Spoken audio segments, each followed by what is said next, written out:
దేవప్రతిష్ఠ సామాన్య విధి. విష్ణువు శివాది దేవతలకు, సూతుడు సౌనకాది మహామునులకు విగ్రహ ప్రతిష్ఠనలా చేయాలో చెప్పసాగారు. ప్రశస్తమైన తిథులను నక్షత్రాలను ఎంచుకుని ఈ పుణ్యకార్యాన్ని మొదలుపెట్టాలి.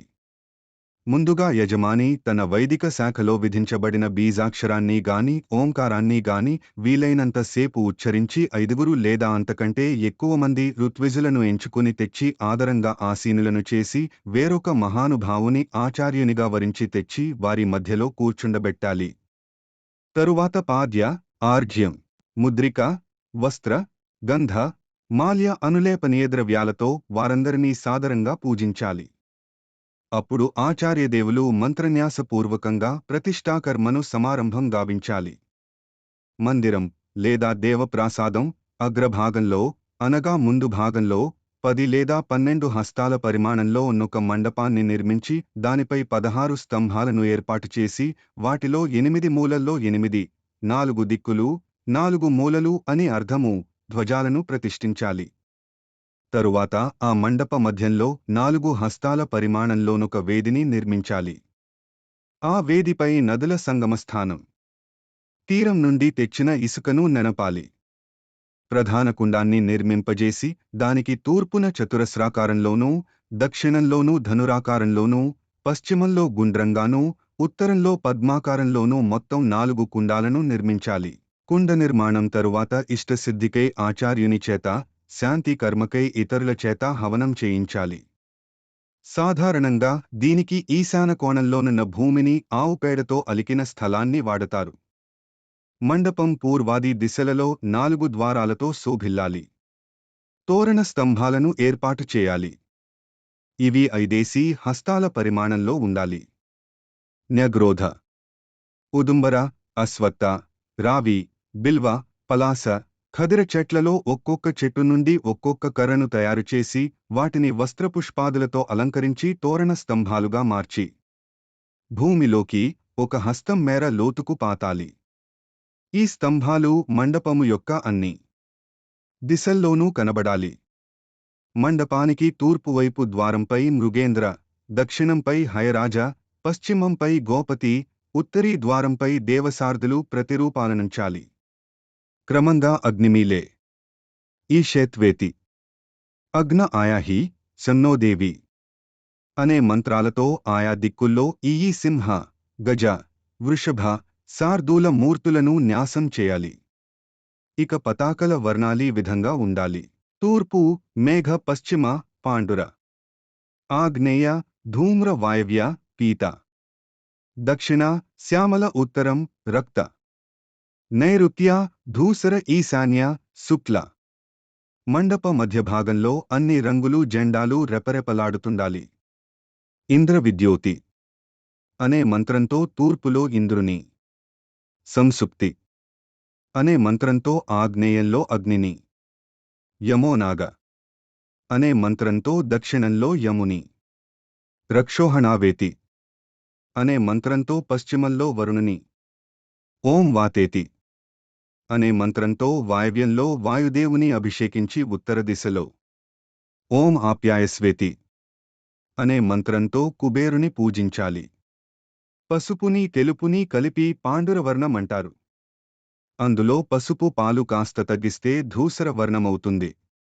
తరువాత ఓం తమీశాను అనే మంత్రంతో ఈశాన్యంలో ఈశానుని, మండప మధ్యభాగంలో ఓం విష్ణోర్లోకేతి అనే మంత్రంతో విష్ణుదేవుని పూజించాలి. ప్రతి తోరణ సమీపంలోనూ 2 కలశలను స్థాపించి వస్త్ర, ఉపవస్త్రాలతో వాటిని కప్పి చందనాది సుగంధిత పదార్థాలతో అలంకరించి ఈ క్రింది మంత్రాలతో వాటిపై పుష్ప వితానాది ఉపచారాలనుంచుతూ దిక్పాలకులను పూజించాలి. ఓం త్రాతారమింద్ర, తో ఇంద్రుని. ఓం అగ్నిర్సూర్ధ, తో అగ్నిని. ఓం అస్మిన్ వృక్ష, తో నిర్వతిని. ఓం కించే దధాతు, తో వరుణుని. ఓం ఆచత్వ, తో కుబేరుణ్ణి. ఓం ఇమారుద్రేతి, తో రుద్రుని. ఇతర దిక్పతులను పూజించి ఆచార్య దేవుడు హోమద్రవ్యాలను, అన్య పూజా సామాగ్రిని వాయవ్య కోణంలో స్థాపించి ఉంచాలి. తరువాత అక్కడున్న శ్వేత శంఖాది శాస్త్రవిహిత సమస్త వస్తువులను ఆయనొకమారు దీక్షగా చూడాలి. వెంటనే ఆ నిశ్చిత ద్రవ్యాలన్నీ సంపూర్ణంగా శుద్ధాలైపోతాయి. అప్పుడు షడంగ న్యాసాన్ని ప్రణవ వ్యాహృతి సంయుక్తంగా ఇలా చేయాలి. ఓం హృదయాయ నమః. ఓం భూః శిరసే స్వాహ. ఓం భువః శిఖాయే వషట్.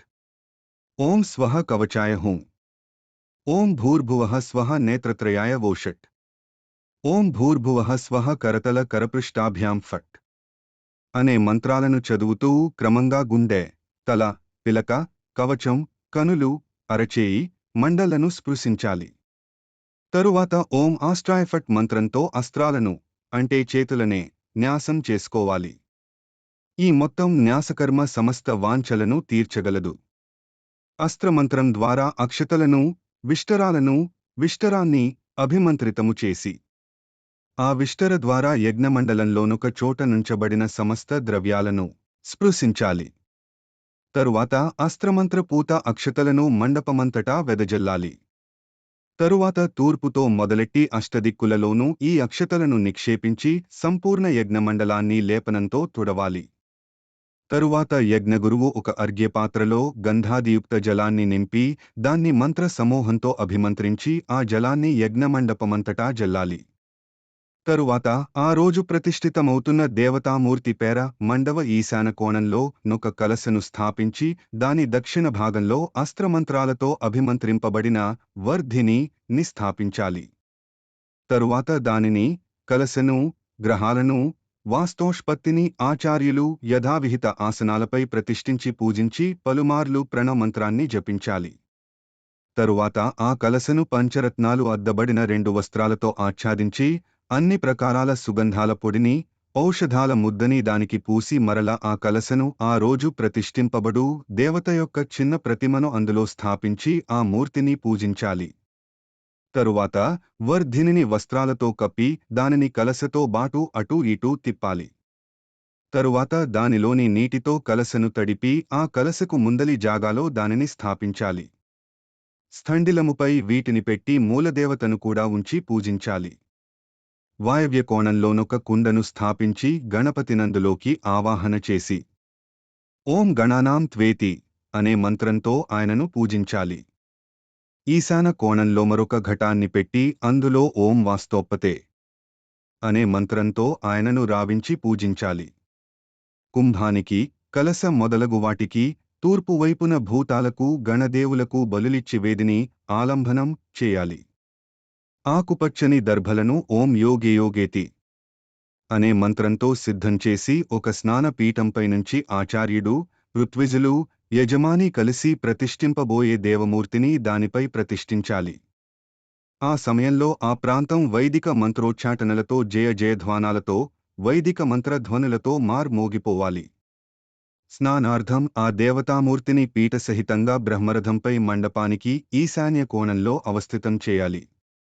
తరువాత ఓం భద్రం కర్ణేతి అనే మంత్రం పూర్తిగా పఠిస్తూ స్నానం చేయించి ఆ మూర్తిని యజ్ఞేయ సూత్రంతోగాని పల్కల వస్త్రంతోగాని శుభ్రంగా తుడిచి తూర్యాది వాద్యయంత్రాలను మ్రోయిస్తూ ఆ దేవతామూర్తికి లక్షణోద్ధారం అనగా నామకరణం చేయాలి. ఒకలాంటి కమండలువు కలశ వలె పెద్దది. దేవ ప్రతిష్టలలోనే ఎక్కువగా వాడతారు. ఒక కంచు లేదా రాగిపాత్రలో తేనె, నెయ్యిల మిశ్రమాన్ని తయారు చేయించి అంజనంగా చేసి దానిని బంగారు ముక్క, రేకు తో తెచ్చి ఆ ప్రతిమ కనులకు పలుమార్లు అంజనమును పూయాలి.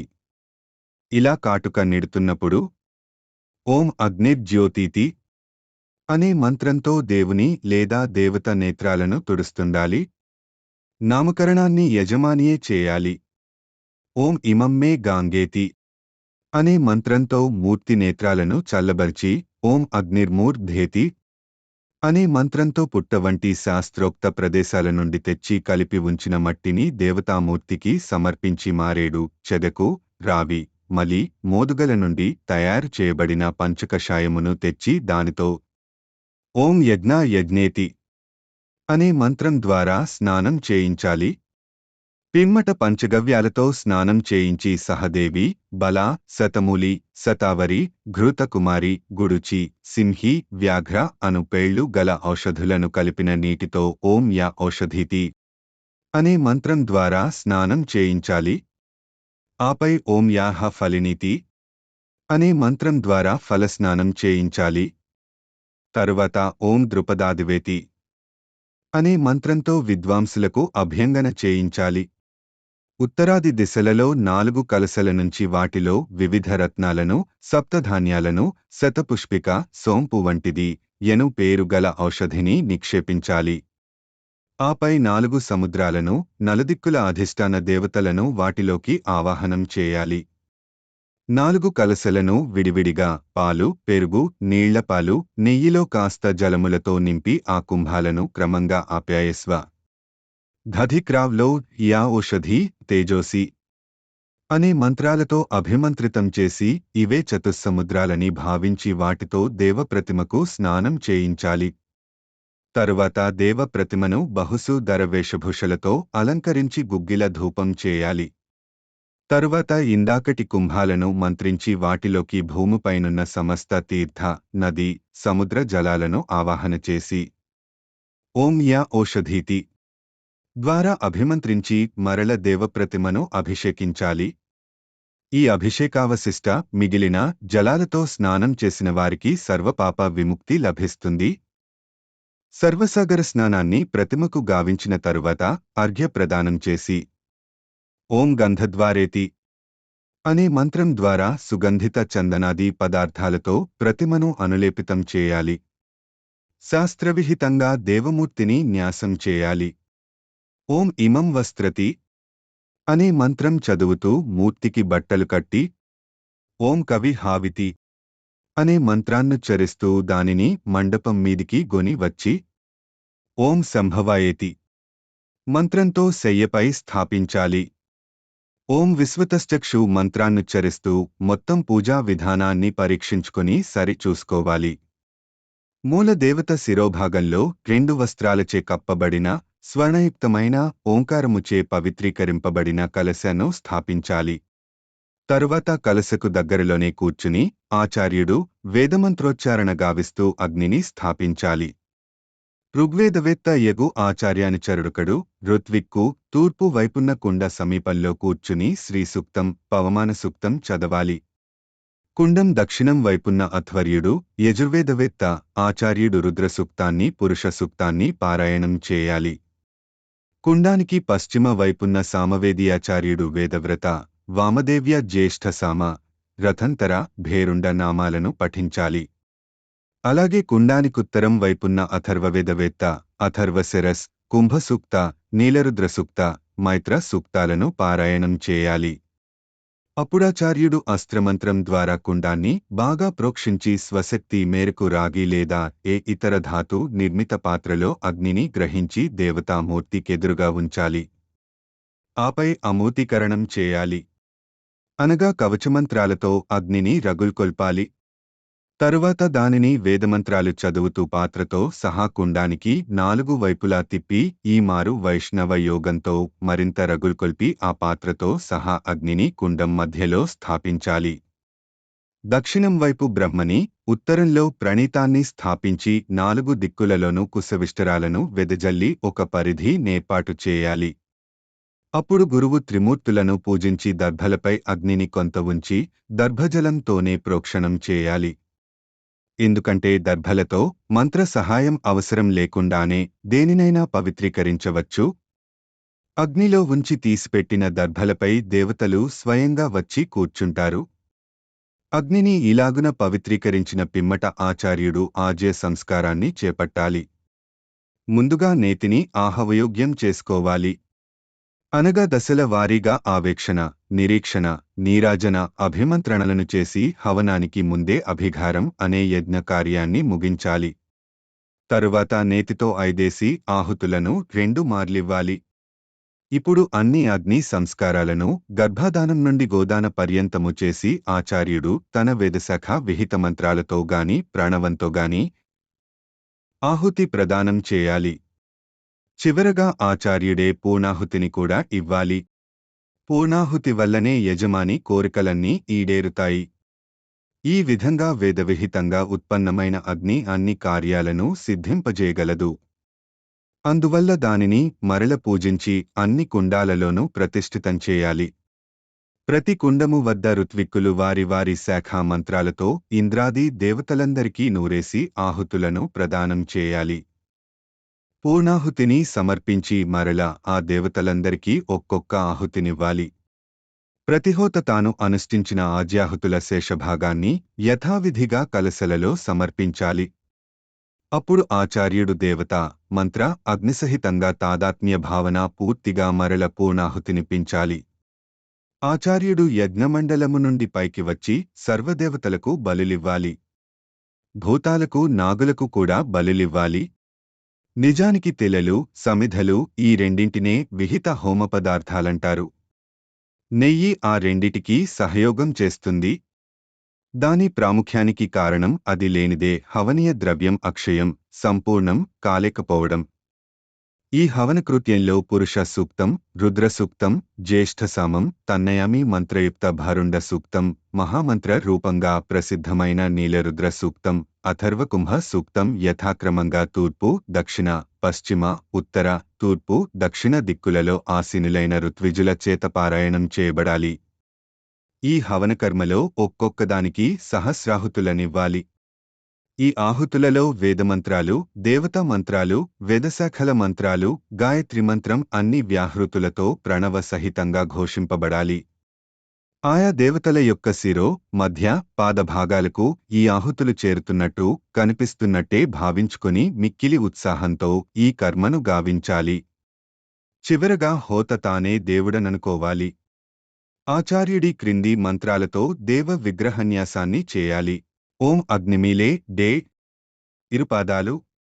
ఓం ఇషేత్వేతి చీలమండలు. ఓం అగ్నాయాహి జంఘలు. ఓం సం నో దేవి మోకాళ్ళు. ఓం బృహద్రథంతర తొడలు. ఓం దీర్ఘాయిష్ట్వాయ హృదయం. ఓం శ్రీశ్చతే కంఠము. ఓం త్రాతారమింద్ర వక్షస్థలం. ఓం త్ర్యంబక కన్నులు. ఓం మూర్ధాభవ మస్తకం. ఆ మంత్రాలను పూర్తిగా చదువుతున్నంతసేపు భగవానుని ఈ అంగాలను న్యాసం చేయాలని అర్థము.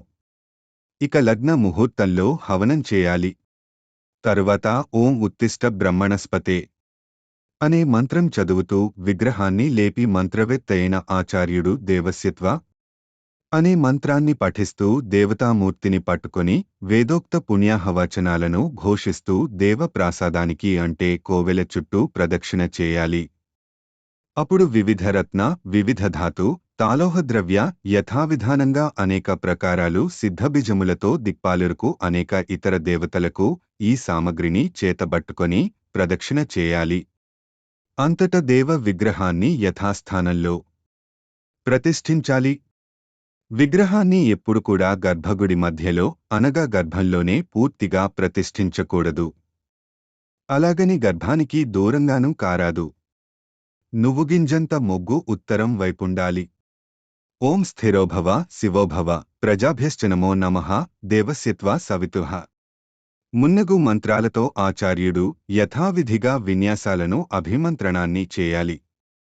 శాస్త్ర ప్రకారం సంపాత కలశనేర్పాటు చేసి దాని నుండి పడే జలాలతోనే దేవ ప్రతిమకు నిత్య స్నానం చేయించాలి.